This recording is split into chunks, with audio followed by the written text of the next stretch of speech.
Hi there. So today we're going to talk about right triangles and the Pythagorean theorem. Now, a right triangle is a triangle that has a right angle. In other words, it's a triangle that has a 90-degree angle. If we look at the triangle right here, triangle ABC, we can see that angle C is a right angle. That means that angles A and B must add up to 90 degrees, since remember, all triangles must have 180, and we already see that angle C has a measurement of 90. Now, knowing that a triangle is a right triangle makes it very easy for us to figure out the various sides. But let's look for a second at the structure of this triangle. We call the sides next to, adjacent to, angle C, the right angle, we call those the legs of the right triangle.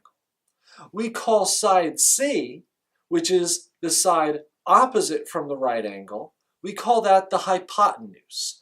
The hypotenuse is the long side of a right triangle. It's usually a sloping line.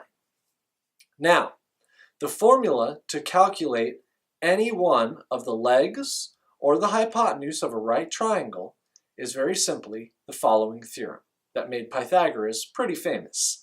It is a squared plus b squared equals c squared. I'll say it again.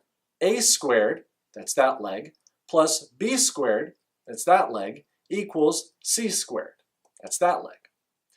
Knowing this formula will help you find the leg length of, or the hypotenuse length of any right triangle. Let me show you how it works. Here we have a right triangle. We can see that because it's got the right angle demarcation. And we see that one of the legs is 3. We see that one of the legs is 4. And we need to find the hypotenuse. So we're going to plug the first 2 legs into the equation. A squared we'll call A3. 3 squared plus b squared we'll call B4 equals c squared. So we now have 3 squared, which is 9, plus 4 squared, which is 16, equals c squared. Well, 9 plus 16 equals 25. So we can see that we have 25 equals c squared. Now, if we take the square root of both sides, we get c equals plus or minus 5. And since we're dealing with a length here, it's only going to be the positive measurement that we care about.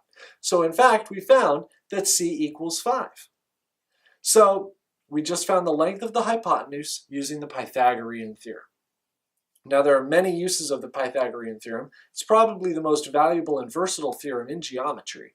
And we're going to have Marcelo come in to test your knowledge of the Pythagorean theorem.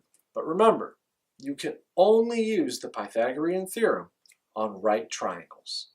All right, next time I'll show you some special cases of the Pythagorean theorem. Take care.